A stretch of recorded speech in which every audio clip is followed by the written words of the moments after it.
Chapter 44 Kalachakra Calendar 3 types of days in Tibetan calendar.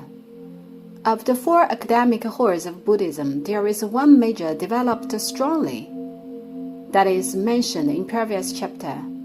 It is exactly the science of astrology.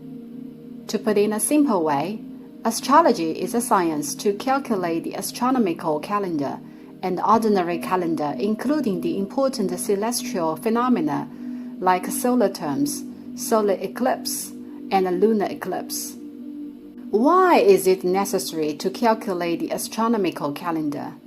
Since the Tibetan calendar differs from the lunar calendar of Han areas, Tibetan calendar is called the Kalachakra calendar, which brings great fame to the Hall of Sciences and is eventually titled to the Hall. Since the liberation of China, the Yonghe Palace has been opened to the public as a place of interest.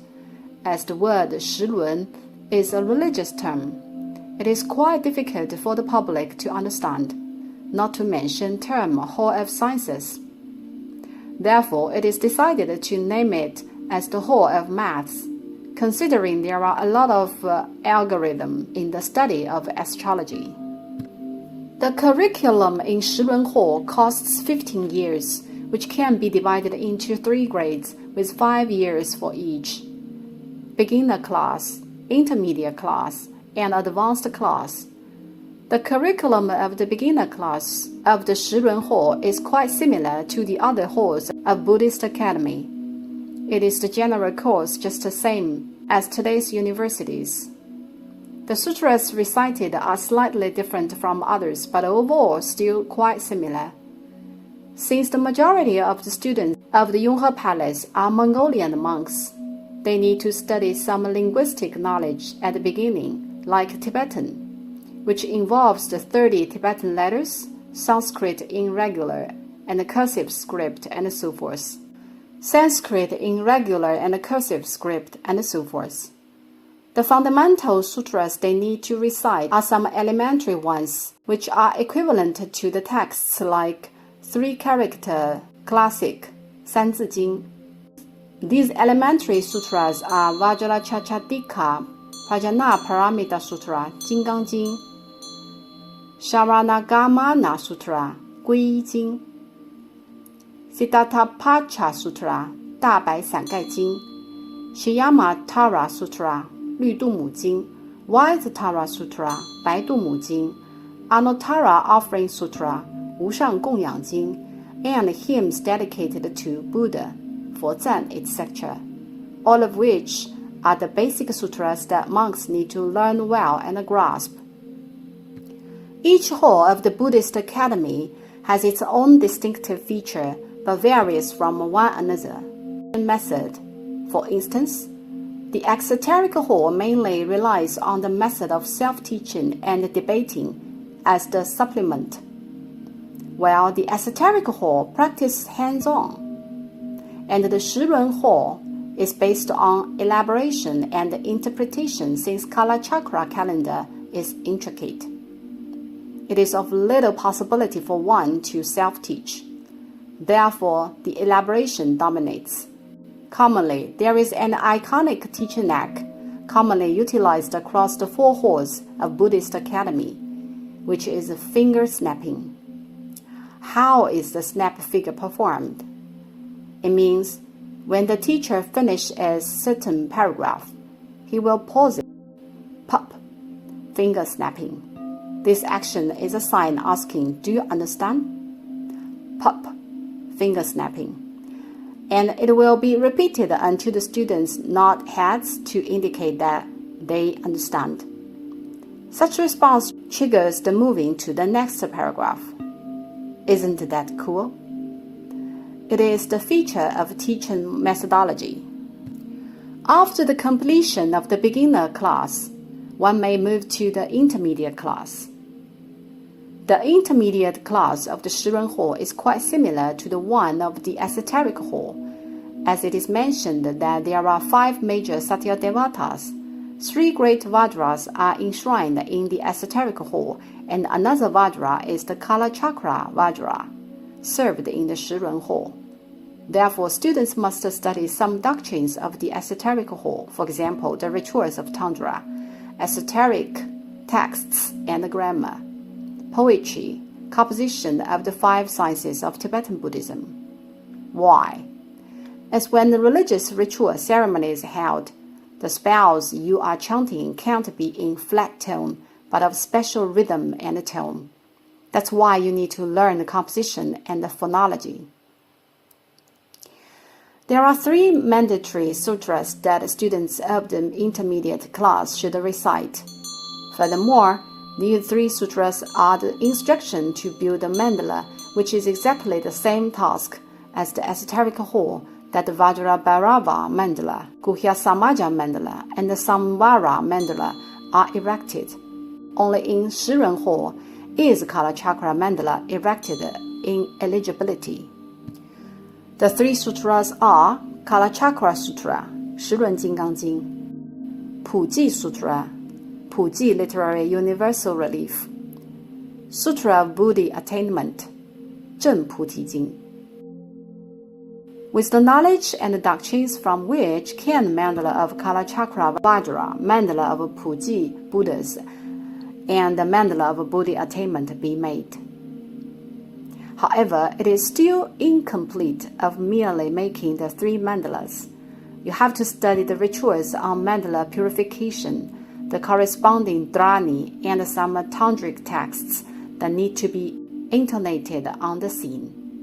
We've talked in the esoteric hall that Utapana and the Nispana of Vajrabhairava, 大威德金刚升起圆满次第经 needs to be recited to meditate on the Vajrabhairava mandala.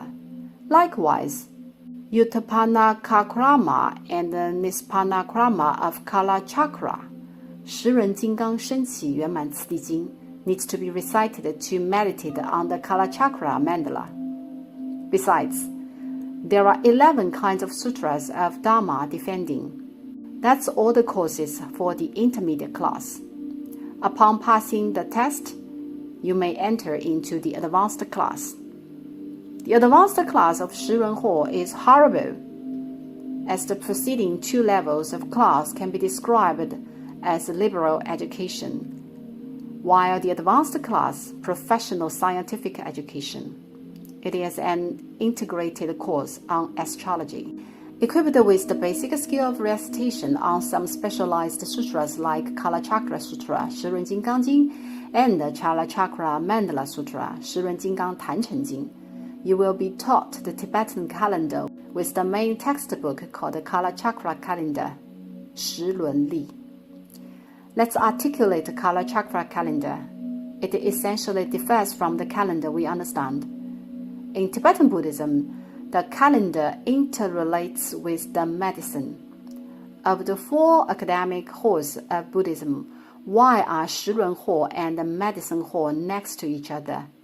Since Shiren Hall and Medicine Hall are inseparable in substance, but truly quite few geniuses are capable of steering both.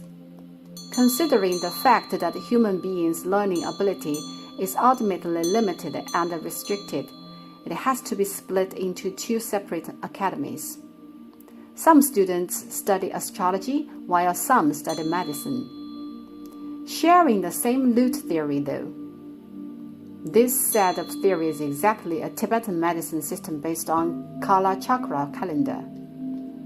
Kala Chakra calendar is a new approach to explain the concept of time. It has a new definition on days, which are defined from 3 perspectives: solar day, lunar day, and zodiac day. What is zodiac day? It refers to the position of the zodiac signs the sun lies. This chapter would require some basic knowledge on astronomy, otherwise it may be difficult to understand. Solar day refers to the period of time which the Earth makes one complete revolution on its axis to the sun, namely one certain timing in the morning to the same time point of the next morning, which is one day. Solar day is quite simple to observe, and it is a result of observation. the second day, lunar day, is not a result of observation. Why? It's impossible to do so. Can we observe the rising time of the moon at night till its next rising the next day? If you have some living experience, you will know it is impossible. Why? Because sometimes when you get up in the morning, the sun has risen and the moon is still in the sky. Hence, it is just impossible to draw the conclusion on the definition of the lunar day. The lunar day, however, is a result of the combination of observation and calculation. Though we cannot define the lunar day by one-day observation on the moon, we may still observe the moon for a month, right? Observed consecutively for 1 month, the moon shapes between wax to wane. This methodology is workable. When the moon wanes the second time, isn't the period time in between called the lunar month? And then convert this lunar month to days by being divided by 30. The result is the lunar day. Thus, the lunar day is not a result from direct observation, but a combination of both observation and calculation. But in this methodology, there is a deficiency, which lies one detail that the 30 is prerequisite, assumption defined by human beings. As the counting days with above methodology are as a matter of fact not an integer 30 days, namely there is deviation. That's the cause the leap month or leap year exists. Due to the deviation of the lunar month, the lunar calendar used previously has leap months and a leap year to adjust the days, which are exactly caused by the lunar calendar. Anyway, now we know that one lunar month is 30 days and one lunar year is 360 days, right? Why is the lunar year necessary to be mentioned? Because the definition of lunar year would interfere the zodiac day. Allow me to repeat. Solar day is the result from direct observation, while the lunar day is the result from both observation and calculation. The third day is the most important one, called the zodiac day, which indicates the position of the sun to the zodiac. It is as well as a calculation result by a human being. Observing from the earth, the sun seemed to go around the earth. First of all, the days that the sun travels the zodiac in one complete period is divided by 360, one lunar year. In other words, lunar year is utilized to position the moon's position for the 360 days of its revolving around the earth, right? Theoretically, the moon revolves around the earth. With the assumption 360, certain position of the moon can be pinpointed in the universe. Hence, each day has a specific position, doesn't it? Namely, the 360 days can be divided into the days of period that the sun orbits the earth in one complete revolution, with which certain coordinate can thus be positioned. This very coordinate is called zodiac day. To put in another way, lunar day is the position of 1/360th when the moon orbits the earth. Following this, zodiac day indicates the position the sun orbits the earth. Is it understandable? Please move forward if it isn't. Day deviation will be resulted by dividing the zodiac by 360, which is the lunar year. This quantitative value is the deviation between the solar day and the lunar day. Why is this useful? It can be applied to deduct the positions relative to the Earth of the Sun and the Moon by the three metrics: zodiac day, lunar day, and the solar day. Let's try to review the itinerary again. We may get relative positions from zodiac, lunar, and solar days, albeit not in such simple way interpreted. Overall speaking, the mindset is on the right way.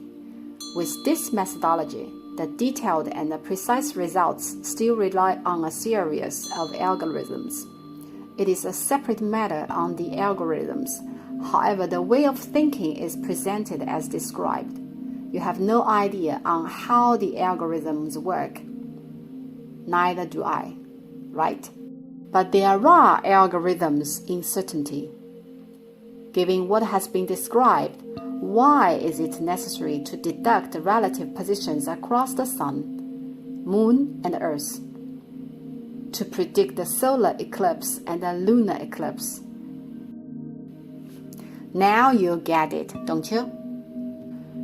It is acknowledged that the solar eclipse and the lunar eclipse occur when a portion of the Earth is engulfed in a shadow caused by the Moon, which fully or partially blocks sunlight, and when the Moon moves into the Earth's shadow respectively. Why is it of necessity to predict the solar eclipse and the lunar eclipse then? It is related to the theory of Tibetan Buddhism. We will expound it in the next chapter. You may skip the chapters regarding Kala Chakra and jump to the medicine hall if Kala Chakra is hard to understand. Indeed it is.